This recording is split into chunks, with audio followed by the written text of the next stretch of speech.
Hey everybody, I'm back with Tyler Jensen again for our third episode of this series. We talked about how to find your first or next house to flip on the first one, and then we talked about how to accurately estimate repair costs on the last one. And today we're going to talk about calculating your maximum offer price. So newer flippers or even newer wholesalers, they're constantly worried, and what stops them from getting started is the fact that they're going to make an offer that might be too high and they have to cancel the contract, or it's too low and they get laughed out of there and they don't get any deals, right? So something that stops us from getting started is just this kind of analysis paralysis. And what we want to do real quick, Tyler and I want to have a conversation about calculating max offers and try to figure out how to make competitive offers that can also make you money. And so if it's your first deal or even your next deal, this might dial in the offer that you make in the numbers. So if you never flipped a house before, you might say, I want to avoid overpaying, right? Like, how do I not overpay for this house so that I actually make money?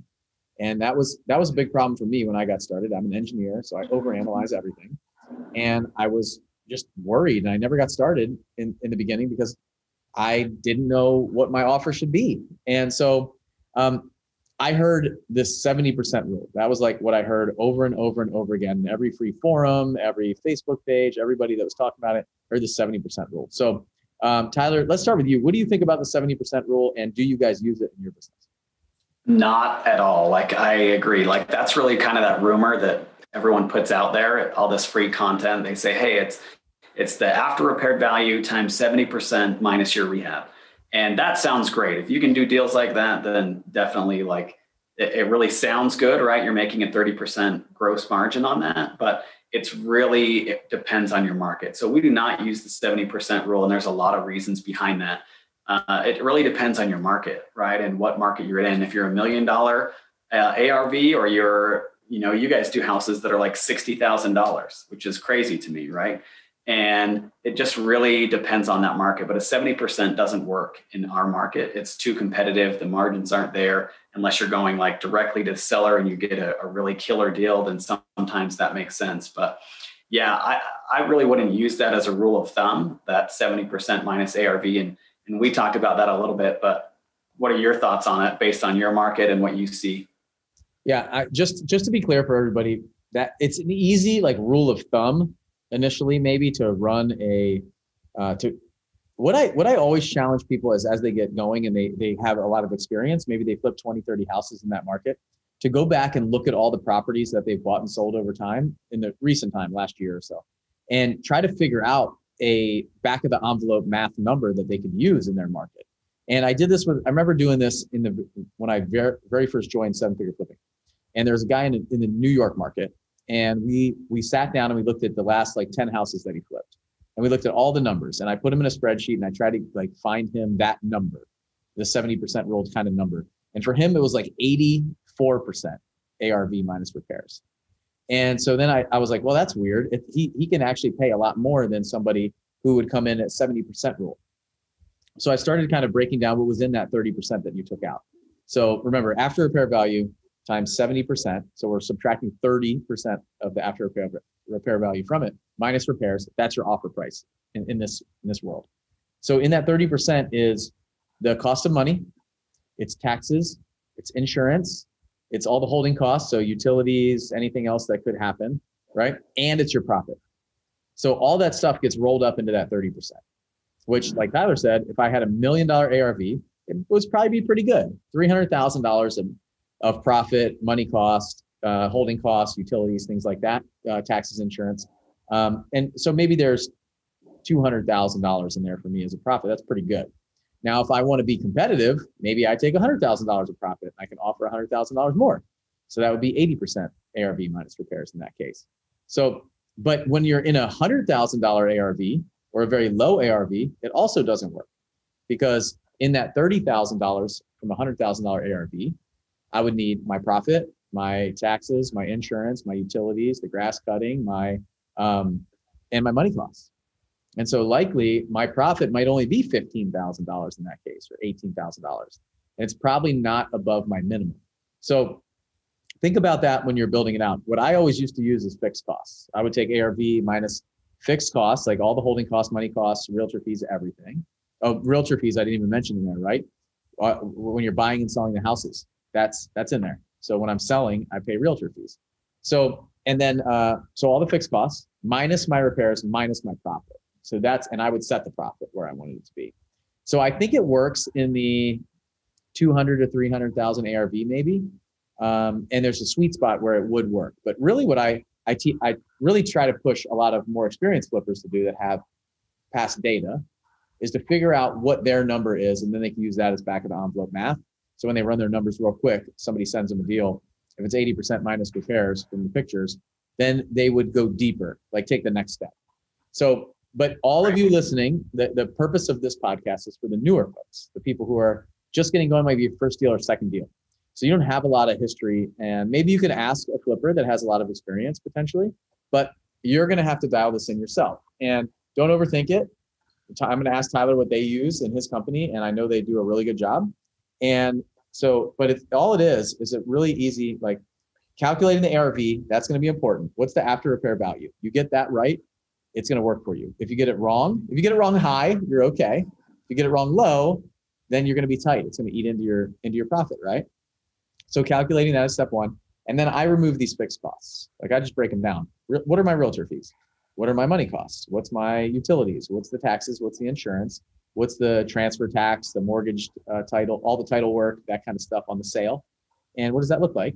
And then I'll subtract the repair costs, and then I'll subtract my profit. And that's my offer. So that's how we've always done it. Well, in the beginning, I thought I did the 70% rule. And what I found was I was actually making more money. And so I was missing out on deals because I actually wasn't sharpening the pencil. And I think in the market now, probably have to sharpen the pencil a little bit and make sure that it's not just a broad brush. Because if I did 70% ARV in the markets that I'm in, and that's our offers. So wholesaler, 70% ARV minus repairs, minus wholesale fee, I would be laughed out of houses, and we'd probably do 10% of deals that we're doing right now because we were not competitive. Yeah. So I don't know. That's my answer, Tyler. What do you guys do in your company? Yeah, totally. So I really think that that's where it starts. You talked about the ARV, right? What is that really after repaired value? That's your starting point. You really have to nail that in and understand what can I sell this house? What is it really worth when it's all fixed up? So you've got to pay attention to that, right? What is it worth? What needs to be done? We talked about that before, estimating your budget. Does it need granite countertops? Does it not? And if you do put granite countertops in, what's that after repaired value? And then we do the same thing, right? We remove all of those costs. So if you're just getting started in this, you don't need a massive Excel spreadsheet. You don't need a tool or an app or anything like that. Get the old pen and paper down and you can really figure this out pretty simply, right? So take your after repaired value, and we always times by 90% or 88%, depending on how expensive you think your money. If you know I'm going to do hard money and I have to pay some points and really high interest, then maybe you take that higher percentage off up front. If you think, hey, I could probably get reasonable money, I might have to do maybe some private money mixed with some hard money, whatever that is, right? So I would just use that number. So we always let's use $300,000 in my market, right? So $300,000, I would times that. I'm taking away 10% off the top automatically for all those costs. 6% of that is going to go to an agent, right? I've got to pay my agent to list it. And then I've got to pay the buyer's agent to come and bring me a buyer, right? So that's 6% already off the top of that 300,000. And then you have 4%. So 2% usually is going to be kind of your utilities, your taxes, all those closing costs. And then the other 2% is going to go towards holding, right? And the interest payments, stuff like that. So again, if you're going to spend a little bit more money you're doing hard money loans, I would maybe take 12% of that ARV off. And if you're a reasonable amount of money, you think you can flip it pretty quickly, it's not going to be a year-long flip, then, I think that 10% would be safe. And then also, so I would start there. I'd take that 300,000 times that 90%. That gives you a good starting point. And then minus your rehab. Hey, before we move on, Tyler, you brought something up really important there, and it's time. Yeah. So if you are new and you don't have a contractor lined up, you're just plan for a little bit longer time to actually renovate and get this house in the market. And the longer time, the more of those holding costs get eaten up. So if you're planning on, not everybody is doing 7-day flips like Tyler, right? Where they're in and out in a month and a half, once it's all sold and done. So for me, I would usually plan about 6 months when I got started. That was kind of when I've calculated my holding costs, the utilities, the insurance, the taxes, the money costs, all that stuff. I was looking at about 6 months. If you have a huge flip and you know it's going to take you a year, well, first of all, I would reconsider that if it's your first deal. But calculate that out, okay? Because it's not going to be 2% if you're holding it for a year. It's going to be 12% probably just for money, if not more for you if you have expensive money. So really think about that. And what Tyler's talking about is turning these houses pretty fast.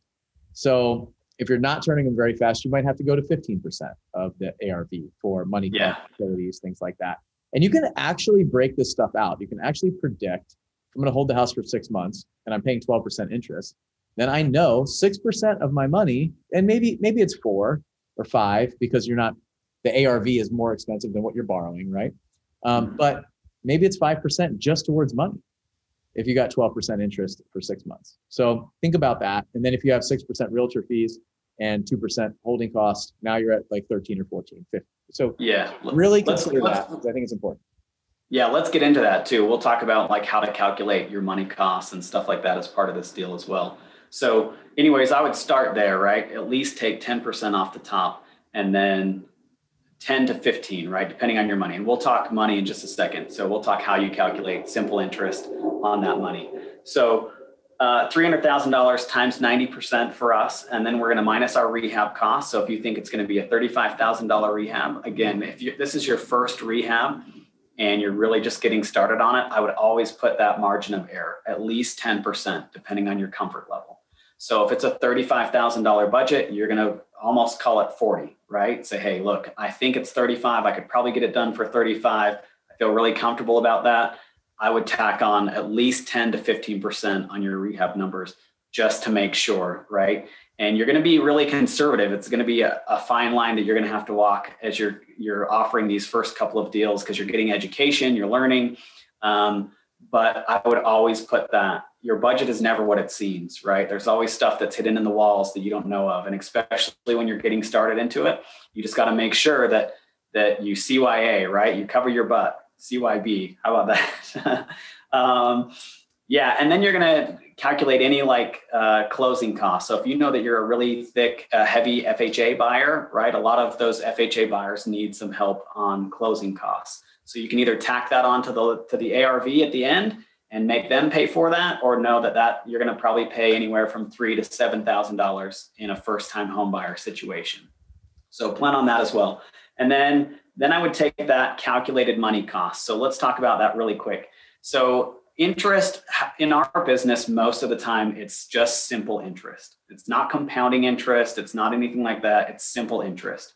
So if I borrow $100,000 at 12%, let's say, that's going to be $1,000 a month that I have to pay every single month in money costs.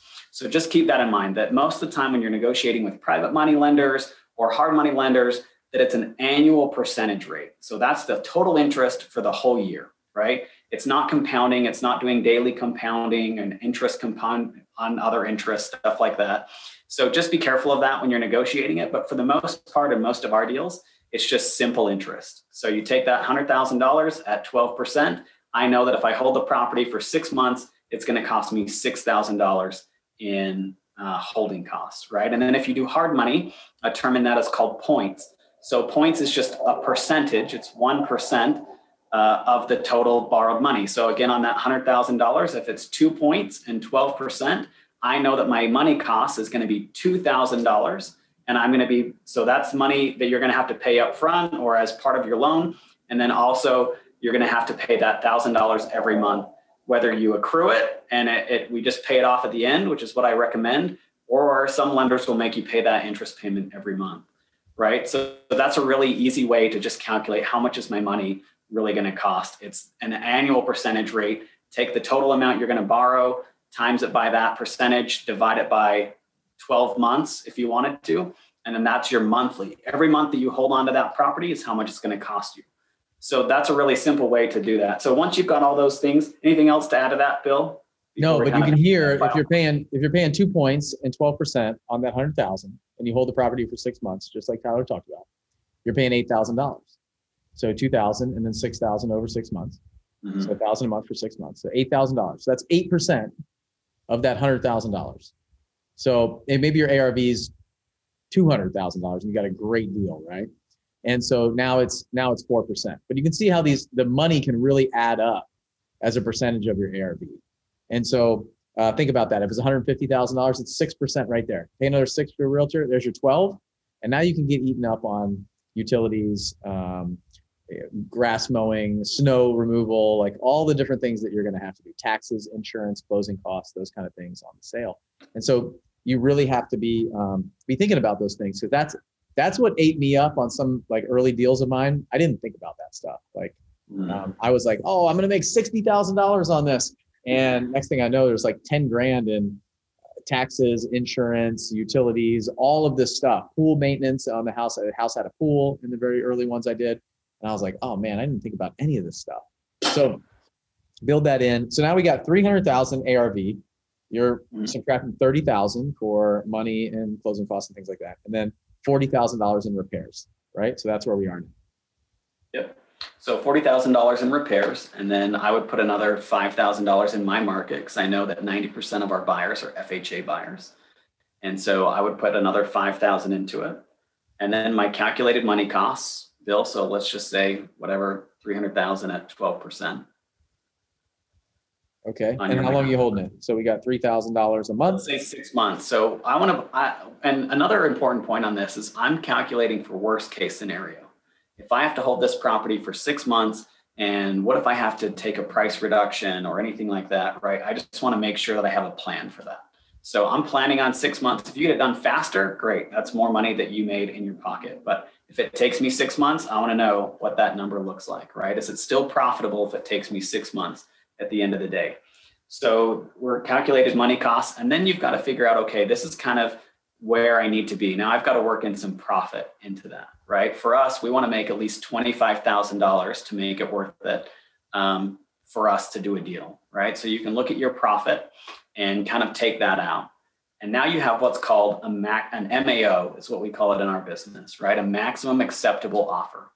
So I know that if it takes me 6 months to do this house, I'm $5,000 over my $35,000 budget, right? I'm still okay. I'm still going to make $25,000. I covered all my costs, my taxes, my agent fees. I added $5,000 in concessions to the homeowner, to the new buyer. I can still, if it worst case happens, right, I know exactly where I'm going to be, and I can still make $25,000 on this deal. Anything skinnier than that really makes me nervous, right? We have to really think on that deal. And that's just my market. If I was in California, those metrics and that number would be probably a lot different. A $25,000 deal in California would probably not make sense, because you've just got to be careful that that profit can be eaten up really quickly by time, by budget. Your quality's poor. It takes you longer to sell the property. It just sits on the market and it's not moving. Can really eat into that profit. So once you figure out that MAO, that maximum acceptable offer, that's a good starting point, right? Anything less and you go negotiate less than that, great. Hey, our maximum acceptable offer was, I don't know, you finish the numbers, Bill? What does that look like? 25,000 is what you want on a $300,000 ARV? Yeah. So we want to try and hit at least, and just our rule of thumb is we want a 10% net profit. So for us on a $300,000 house, I would try and push that closer to $30,000, but that's what I would want to hit. That's our rule of thumb, right? Is that we want to at least have our net profit be about 10%. So your maximum allowable offer on this house, so we have $300,000 minus $30,000 of that 10%, closing costs, realtor fees, all that stuff, holding costs, $40,000 in repairs. So that was $35,000 for you with a $5,000 contingency. Yep. $5,000 in FHA, so specifically in Tyler's market. FHA is a ton of buyers, and they're always asking for closing cost assistance. So $5,000, $18,000 for money costs, minus $30,000 in profit gets $177,000. So in a $300,000 ARV, your MAO in this case would be $177,000. Mm-hmm. And so anything less than that, right? That's kind of your starting point. Hey, now I know where the deal is. If they need $187,000, is it a deal that I'm willing to take? Maybe, right? Maybe I could take that risk and I could come up. But what if they'll take $167,000 for that house, or $157,000 for that house? And that's usually what our spread looks like. We're buying these houses for $160,000. We're selling them for 300. Perfect example of that. We just did this deal like yesterday. We just closed on one. That's exactly these numbers that we're working backwards. So you bought it for how much? We paid like 157 for it. Okay. And our rehab is a little bit less, but still. If it's these numbers and the ARV is 300 and you paid 157, you're looking at more like a $1,000 profit. And if the rehab numbers are a little bit less, you're looking at an even bigger profit, right? So, and we can reduce that time frame, right? We planned on 6 months, and if we can do it in 2 or 3, then we're going to get that money coming back. But worst case scenario, right? We've already planned for that. We know that it's going to be profitable. Yep. So even though and when you start negotiating, just because your maximum allowable offer is 177, like Tyler said, you don't need to go in there and say, I'm going to offer you 177 in the beginning. You start around 150, 155. If the seller wants 250 when you come in the door and there's not a lot of motivation, that's where we go back to the other tools that we have, right? And a lot of the other things that we talk about. This is strictly to get you comfortable just running some very easy numbers. And I'll tell you, if that seller for me, if I walked in the door and that seller wanted 187, then I would go back and really dial these in a lot closer. Like Tyler said, I might look at my rehab estimate and say, I put $5,000 extra for contingencies. Let me take a deeper look at the rehab. Let me see if I can go find some cheaper money. Let me see if the realtor fees and the closing costs and all that stuff really would be that expensive. Let me see if this house would really likely sell to an FHA buyer. Some of those things that you put in there, pull the contingency out, pull out the FHA thing, and that's $10,000 right there. So, and that deal makes sense for sure. Yeah. So really think about those kind of things. Some gotchas that I had. I remember the first house that I got under contract when, so it was on an auction site. I put in an offer and I was freaking out. They accepted it. I was like, oh my gosh, are my numbers right? Am I going to make money? Like, what's going to happen? I'll tell you, it's totally normal to feel that way. And don't freak out. Just go through the process and buy the house, fix it up, put it on the market, and do the things that you learn along the way, and take the advice, learn from Tyler, learn from other folks that are doing it, and just go, just do it, just jump. And there's still houses that it's become a lot easier for me to get numb to this. But I remember in the very beginning just going, oh crap, they said yes, they signed it. What am I going to do now? And just be confident, just know your numbers and just go. At that point, now all the preparation is done. And now it's about execution. And the better you execute at that point, the more money you can make. The one thing that I just want to have you guys be careful of is being conservative. I think we may have talked about this on a previous recording, but don't be conservative in your realtor fees and conservative in your ARV and conservative in your rehab costs and conservative in your money costs, and all that stuff starts adding up. Next thing you know, that $177,000 offer that Tyler's walking in, giving to them, you might be going in at 157 because you're so conservative on everything. So it's fine to put in a contingency on the rehab, but don't be conservative in every number. Hopefully that makes sense, because next thing you know, your offers are not competitive. On the other side of the coin is don't be really aggressive with the ARV and really aggressive with the rehab costs and really aggressive with the profit number, because all that stuff will get squeezed. So once you do one, Tyler, I'm just getting started. I have a full-time job. I'm a W-2 employee, right? And I flipped my first house and I plan on making 30,000, just like your numbers. But you know what? My rehab budget went over, my timeline went over, and I made $15,000 instead of 30. Sweet. Are you disappointed, or is that a win? Heck no. 15 grand for me that's life-changing, right? That was like 3 months of salary for me working at my corporate America job, right? 15 grand is life-changing to your business. So if I walked away with 15 grand and an education, absolutely that would be a win, right? And I totally agree. You're going to get better at this, right? But you have to try. You have to take that first step. You have to do something to move forward. We lost money on our first house, right? And I had to figure that out. But what's really cool about this is you have us. You have this cool thing that walks you through it. I didn't have that. You and I both had to figure it out by ourselves, right? And that's what's really cool about this environment that we're creating, is that you have people that can help you, that people aren't going to let you do bad deals, right? Like, go out there and you've got to try and take that effort and make it happen, because that's really where it starts. $15,000. What would you do with $15,000 right now? If you're listening to this and you have a corporate America job, $15,000 is life-changing. What if you could make 50 or 40 in your case, right? I think you made $40,000 in your first. How much of that was your salary? That's half of my salary. I made $43,000 on my first deal, 45 on the next one, and that was one a year. So I made an extra 1.5 times what I made the year before just by doing that. That is so cool. And that's powerful, right? If you could make $40,000, does that change your life? Does that pay some bills? Does that, get you out of debt? Absolutely. And that's why real estate is so much fun, is because it has that potential to be able to do it. But you're never going to make $40,000 unless you start making offers, right? You get on an auction website, like in your case, right? Or you go to an estate sale, right? I know we've talked about that too. You went up and you showed up to an estate sale. You had no idea what to say. What's your maximum acceptable offer? You had no idea, right? You just took that action and made it happen. And it turned out rewarding for you. You learned along the way, you got better at it, but you made that first step to say, hey, I'm going to submit an offer. Oh crap. Now what do I do? Right? I've got to figure it out. That's the fun part of being in real estate and being a real estate investor. Man, that one was like 3 acres, no comps, a weird looking house, pool, chain link fence. I was trying to figure that out, run after repair values. So one thing that may still be left like unsaid is that after repair values. It's important to calculate that. It's basically looking at other comparables in the area that are recent, right? Last 6 months. And even now the market's changing so fast, maybe the last 3 months, depending on what your market cycles are doing from time to time. And then you may have to go back a little bit further.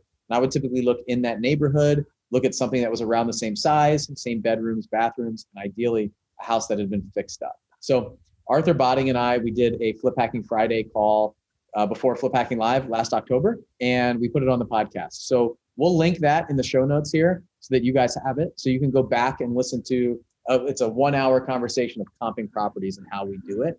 To go a lot deeper there. We wanted to go kind of, make you feel comfortable about making the offer. And the ARV, it starts with ARV, but don't overthink all this stuff. You get a realtor to run comps for you and say what it's likely to sell for.